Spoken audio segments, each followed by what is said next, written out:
আগের পর্বে আমরা কলকাতা থেকে রওনা দিয়ে অমৃতসর পৌঁছে আপনাদেরকে ঘুরে দেখালাম গোল্ডেন টেম্পল, ওয়াঘা বর্ডার এবং জালিয়ানওয়ালাবাগ। এই পর্বে আমরা দেখব কিভাবে পেহেলগাম পৌঁছালাম এবং পরের দিন পেহেলগাম সাইট সিন ঘুরে শ্রীনগরের উদ্দেশ্যে রওনা দেব।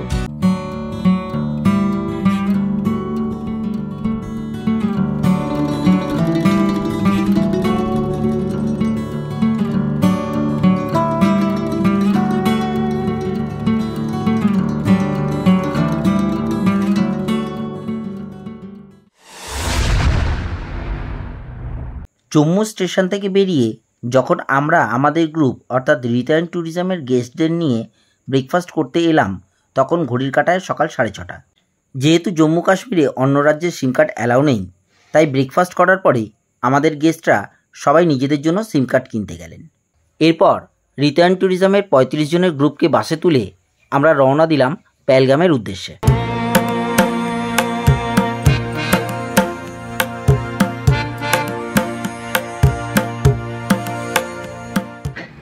জম্মু থেকে আমরা পাটনিটপ যাচ্ছিলাম।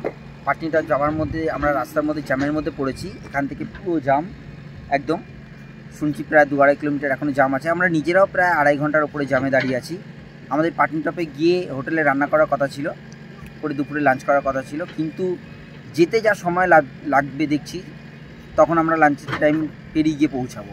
সুতরাং আমরা একটা এমার্জেন্সি সার্ভিস রিটার্ন ট্যুরিজমের গেস্টদেরকে খাওয়ানোর জন্য আমরা রাস্তায় একটা ধাবা ভাড়া নিয়ে নিলাম, সেখানে রান্না করে এখন দুপুরে লাঞ্চ গেস্টরা খাচ্ছে।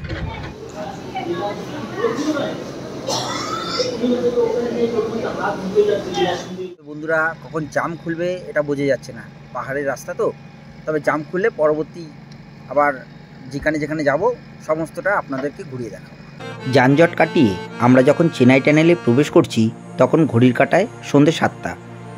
প্রায় 4 ঘন্টার বেশি সময় ধরে আমাদের গাড়ি রাস্তায় দাঁড়িয়ে থাকার কারণে যেহেতু পাটনিটপ ভিউ পয়েন্ট বাতিল করতে হয়, সেহেতু এখন আমরা গেস্টদের নিয়ে পেহেলগামের হোটেলের উদ্দেশ্যে রওনা দিলাম। কাশ্মীরে আমরা প্রথম বরফ দেখতে পেলাম বানিহাল থেকে।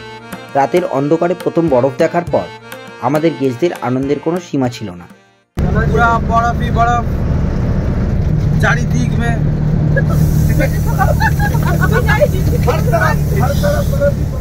বন্ধুরা, ওপরের অ্যারো চিহ্ন দিয়ে দেখানো স্থানটির নাম হলো অশমকম দরগা। এখানেই বজরঙ্গি ভাইজান সিনেমার ভার্দ ঝোলি মেরি গানটির শুটিং হয়েছিল। অবশেষে আমরা যখন পেহেলগামে এসে পৌঁছালাম, তখন ঘড়ির কাঁটায় প্রায় রাত 10টা। এখন আমরা আপনাদের দেখাবো আমাদের হোটেলের রুমগুলো। বন্ধুরা, এই হলো আমাদের পেহেলগামের হোটেলের রুম। এখানে প্রত্যেকটা রুমেই double blanket, electric blanket, table, chair, TV আছে দেখতে পাচ্ছেন। নিচেটা টোটালি কার্পেট দেওয়া আছে, সম্পূর্ণ একটা ইউজমি দেওয়া আছে। এবং বাথরুমটা দেখাই। বাথরুমে আপনারা দেখতেই পাচ্ছেন এখানে কোমর দেওয়া আছে, বেসিন দেওয়া আছে। এটা হচ্ছে গরম জল, ঠান্ডা জল দুটোই পাওয়া যাবে এই কলটা থেকে। শাওয়ার ওপরে আপনারা দেওয়া আছে দেখতেই পাচ্ছেন। পরের দিন সকালে ব্রেকফাস্ট সেরে আমরা আমাদের গেস্টদের নিয়ে বেরিয়ে পড়লাম আরু ভ্যালি, চন্দনবাড়ি এবং বেতাব ভ্যালির উদ্দেশ্যে। তুষারাবৃত পর্বত সিংহের অপরূপ দৃশ্য উপভোগ করতে করতে আমরা এগিয়ে চললাম গন্তব্যের দিকে।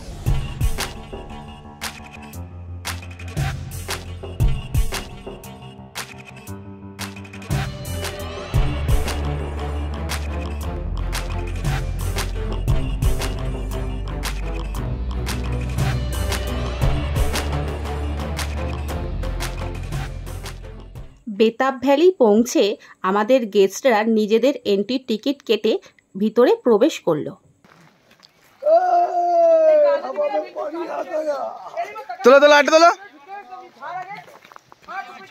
কি করে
তুষারাচ্ছন্ন মনোমুগ্ধকর এই দৃশ্য উপভোগ করার পর এখন আমাদের এখান থেকে বেরোনোর পালা।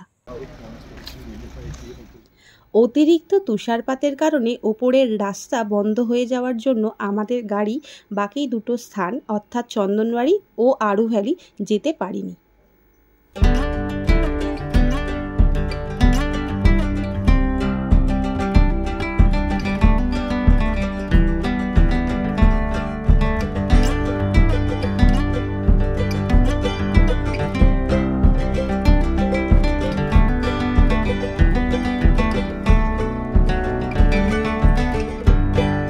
বেতাব ভ্যালি থেকে হোটেলে ফিরে যখন আমাদের গেস্টরা লাঞ্চ করছিল তখন আমরা চলে গেলাম পেহেলগাম বাজারে রাতের জন্য মাছ এবং সবজি কিনতে। দুপুরের খাওয়া শেষ করে পেহেলগাঁও ছাড়ার পূর্বে আমাদের গেস্টরা পায়ে হেঁটে আশেপাশের প্রাকৃতিক সৌন্দর্য উপভোগ করলেন। হোটেলকে বিদায় জানিয়ে এখন আমরা রওনা দেব শ্রীনগরের উদ্দেশ্যে, কিন্তু তার আগে আমরা দেখে নেব পেহেলগাঁওয়ে প্রবাহমান কাশ্মীরের বিখ্যাত নদী লিডার রিভারের সৌন্দর্য।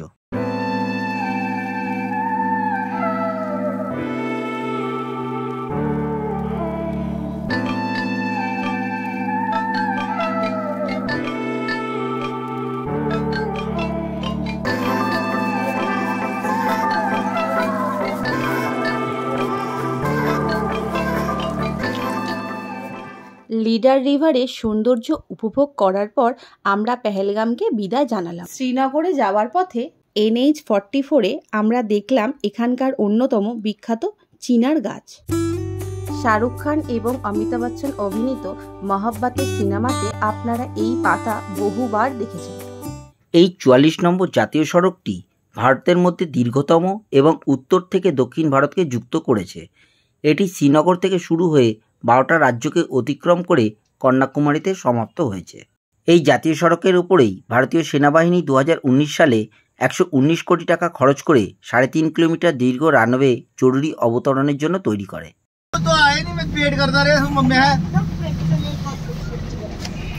রানওয়ে দেখার পর আমরা হাইওয়ে থেকে ডান দিকের রাস্তায় নেমে গেলাম অবন্তিপুরা স্বামী টেম্পল দর্শন করতে। বর্তমানে এই মন্দির মাটি খুঁড়ে পাওয়া একটি প্রত্নতাত্ত্বিক নিদর্শন মাত্র।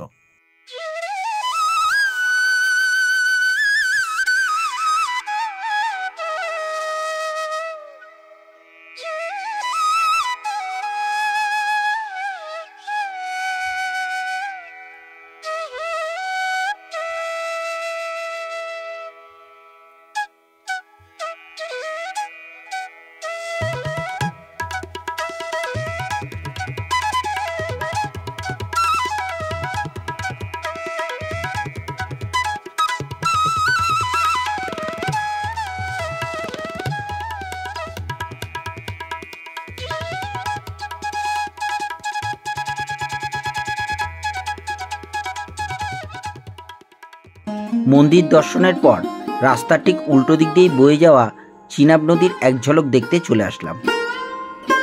নদীর অপর প্রান্তে যেই গ্রামটিকে দেখা যাচ্ছে এটি আসলে একটি দ্বীপ। এই দ্বীপটিকে চারিদিক দিয়ে চিনাব নদী ও তার শাখা নদী ঘিরে রেখেছে। সমস্ত কিছু দর্শন করে অবশেষে আমরা শ্রীনগরের হোটেলে এসে পৌঁছালাম রাত 8:45-এ। সকলকে রুমের চাবি হাতে দিয়ে আমরা এখন চললাম ফ্রেশ হতে। পরবর্তী পর্বে আপনাদেরকে ঘুরিয়ে দেখাবো সোনমার্গ। ভিডিওটি কেমন লাগলো লাইক ও কমেন্ট করে জানাতে ভুলবেন না, আর অবশ্যই চ্যানেলটিকে সাবস্ক্রাইব করে পাশে থাকা বেল আইকনটি প্রেস করে দেবেন।